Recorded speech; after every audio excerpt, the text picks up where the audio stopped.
दोस्तों आज की यह वीडियो राष्ट्रीय शिक्षा नीति यानी एनईपी 2020 यानी 2020 की न्यू नेशनल एजुकेशन पॉलिसी को आपको बहुत अच्छे से पढ़ना है, जिसमें क्वेश्चंस बहुत ट्रेंड हो रहे हैं। एग्जाम में क्वेश्चन को करने के लिए हम पूरा डिटेल पहले आपको पढ़ा देते हैं। 5 मिनट में हम डिटेल को खत्म करेंगे और लास्ट में हम 20 से 30 क्वेश्चन करने वाले हैं। तो कंसंट्रेशन कर लेना, पूरा निचोड़ बहुत मिनिमम सेकंड के अंदर एक बहुत ही जबरदस्त टॉपिक स्लाइड के साथ कंसंट्रेशन हर शेर नहीं कर लीजिएगा। एक पेन एक कॉपी ले लीजिएगा। आप अगर आपको स्टार बना के कुछ चीजें नोट करनी है तो तुरंत नोट कर लीजिए। देखिएगा, राष्ट्रीय शिक्षा नीति 2020 एक ट्रेंडिंग टॉपिक है और यहां से क्वेश्चंस की डेटें पूछी जाती हैं। कौन से राज्य में सबसे पहले यह पॉलिसी लागू हुई है, इसकी अध्यक्षता में कौन आया है या अध्यक्षता किसने की, फार्मूला क्या है, कौन सी भाषा पर आधारित है।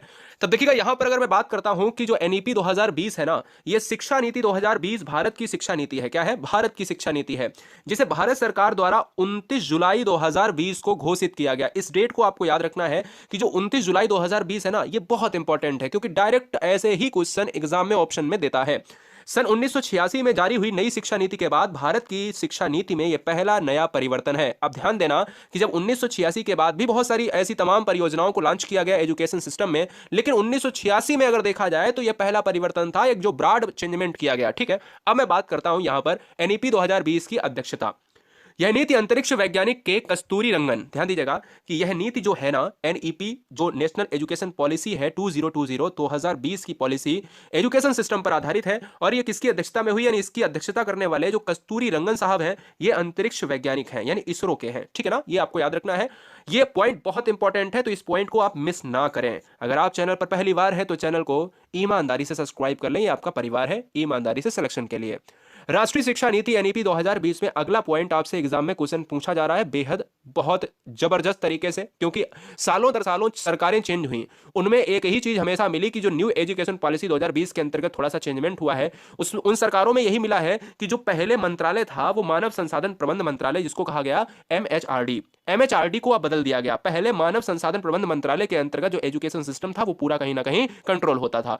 अब जो है उसका नाम बदलकर कर दिया गया शिक्षा मंत्रालय, यानी एजुकेशन मिनिस्ट्री कर दिया गया। ये क्वेश्चन बहुत इंपॉर्टेंट है और इस क्वेश्चन से एक और क्वेश्चन बनेगा कि जो एजुकेशन मिनिस्ट्री है ना, यानी शिक्षा मंत्रालय का जो प्रमुख मंत्री बनाया गया है, पहला मंत्री बनाया गया है, वो कौन है। अब इस क्वेश्चन को आपको याद रखना है, क्योंकि जब शिक्षा मंत्रालय जो बनाया गया है इसका कहीं ना कहीं एक सर्वे भी बनाया होगा, तो वो भी हम जान लेंगे। पहले हम चलते हैं अगले स्लाइड की तरफ। एनईपी 2020 यानी जो नेशनल एजुकेशन पॉलिसी है, ये क्या है थोड़ा सा और जान लीजिएगा। राष्ट्रीय शिक्षा नीति 2020 एनईपी 2020 1968 एवं 1986 के बाद स्वतंत्र भारत, जब क्वेश्चन में आ जाए कि इंडिपेंडेंट इंडिया स्वतंत्र भारत हुआ था, उसके बाद सी कौन सी पॉलिसी है, तो उसके बाद की जो पॉलिसी है दोस्तों वो है तीसरी शिक्षा नीति है, थर्ड एजुकेशन पॉलिसी है। ठीक है ना, तो एनईपी जो है 1986 के बाद एक बहुत बड़ा ब्रॉड चेंजमेंट लेकर आई एक एजुकेशन सिस्टम में, एजुकेशन इरा में। अब देखिए, अगला पॉइंट आपको नोट कर लेना है दोस्तों, बहुत इंपॉर्टेंट तरीके से कह रहा है कि एनईपी 2020 के तहत केंद्र व राज्य सरकार के सहयोग से शिक्षा क्षेत्र पर देश की जीडीपी के 6% हिस्से के बराबर निवेश का लक्ष्य रखा गया। ये पॉइंट बहुत इंपॉर्टेंट है कि जो एनईपी 2020 है ना, इसका जीडीपी का प्रतिशत क्या है, ये क्वेश्चन डायरेक्ट बन रहा है एग्जाम में। ये आपको याद रखना है कि 6% हिस्से के बराबर इसका निवेश रखा गया है। इक्वल शेयर इन्वेस्टमेंट को यहां पर 6% किया गया है, ये मानक है दोस्तों। और याद रखिएगा 6% आपको ऑप्शन में मिले तो आप उड़ा दीजिएगा। 2-3 स्लाइड के बाद अपन पूरी तरीके से शिद्दत के साथ क्वेश्चन करने वाले हैं, उन चीजों को आप देखिएगा, बिल्कुल कोई भी रुकावट नहीं होनी चाहिए।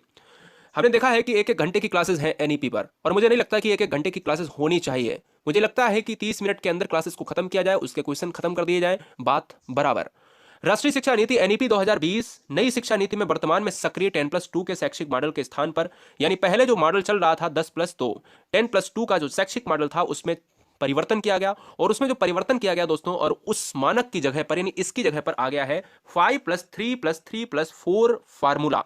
तो क्वेश्चन में डायरेक्ट यही बनेगा कि इस समय राष्ट्रीय शिक्षा नीति 2020 के अनुसार नया शैक्षिक फार्मूला क्या है, तो 5-3-3-4 है। ठीक है ना, शिक्षा प्रणाली के आधार पर विभाजित करने की बात कही गई है, और यह किसके आधार पर, इसके आधार पर इसको चेंजमेंट करने की। तो ये फार्मूला पहले का ये था और ये फार्मूला है बाद का दोस्तों, क्लियर है। चलिए, एमएचआरडी का नाम परिवर्तन किया गया, मैंने आपको बताया, लेकिन एमएचआरडी का जो नाम परिवर्तन किया गया, क्या रखा गया है, वो आपको भी मैंने बताया। लेकिन एमएचआरडी का जो नाम बदलकर किया गया है, उसका लक्ष्य क्या था, उसका उद्देश्य क्या था, जरा जान लेते हैं।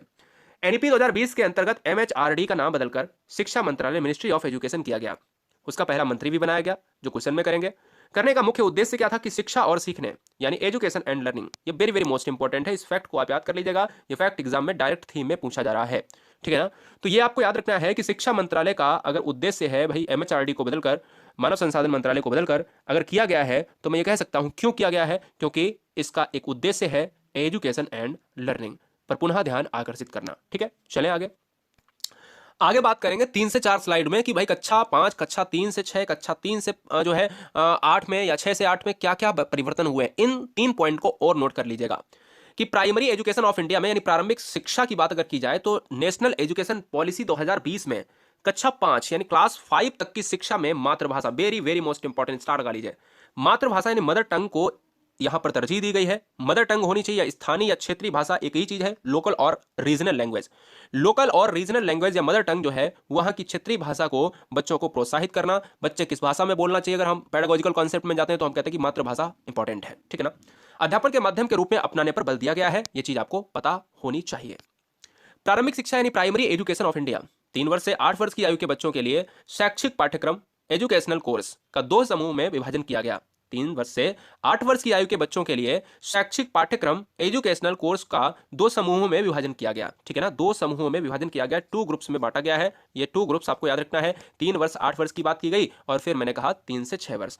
3 वर्ष से 6 वर्ष की आयु के बच्चों के लिए प्री स्कूल, जिसको बाल वाटिका आंगनबाड़ी, आपने भी पढ़ा होगा, नहीं पढ़ा है तो आज आप देखते हो आजकल के स्कूलों में आंगनबाड़ी होता है। तो जब क्वेश्चन में पूछा जाए कि 3 वर्ष से 6 वर्ष की आयु के बच्चों के लिए क्या है, तो आंगनबाड़ी है, बाल वाटिका है, प्री स्कूल है, या आंगनबाड़ी और बाल वाटिका प्री स्कूल कितने साल के बच्चों के लिए, 3 से 6 साल के बच्चों के लिए, के माध्यम से मुक्त, सुरक्षित और गुणवत्तापूर्ण प्रारंभिक बाल्यावस्था शिक्षा और देखभाल की उपलब्धता को सुनिश्चित कराया जाना ही एक क्या है, एक मिनिस्ट्री का, एक मंत्रालय का, एजुकेशन सिस्टम का एक पूरी तरीके से तैयार करने वाला सिस्टम तैयार किया गया।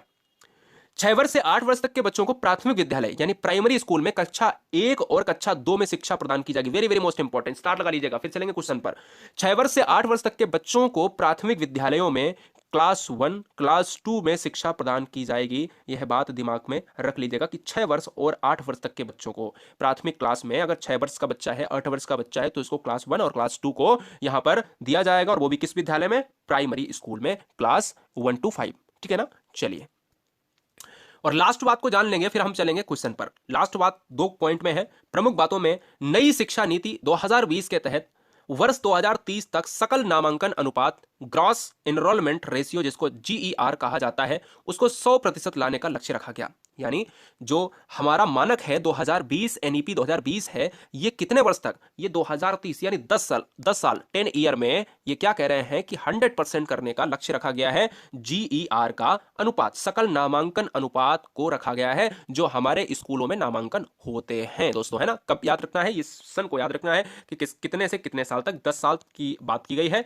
और कब तक है ये लक्ष्य, 2030। प्रमुख बातों में देखिएगा, नई शिक्षा नीति के अंतर्गत शिक्षा क्षेत्रफल सकल घरेलू उत्पाद के 6% हिस्से के सार्वजनिक व्यय का लक्ष्य रखा गया। मैंने अभी बता दिया था कि भाई जीडीपी का जो प्रतिशत है ना वो 6% होना चाहिए, ये आपके नई एजुकेशन पॉलिसी में रखा गया है। इस चीज को आप कतई वो नहीं कर सकते, ठीक है ना, कतई वो नहीं कर सकते, इस चीज को आप हमेशा नजरअंदाज नहीं करेंगे, ठीक है, मेरी बात समझ रहे ना, बहुत सुंदर। चलिए अब हम बात कर लेते हैं क्वेश्चन पर। क्वेश्चन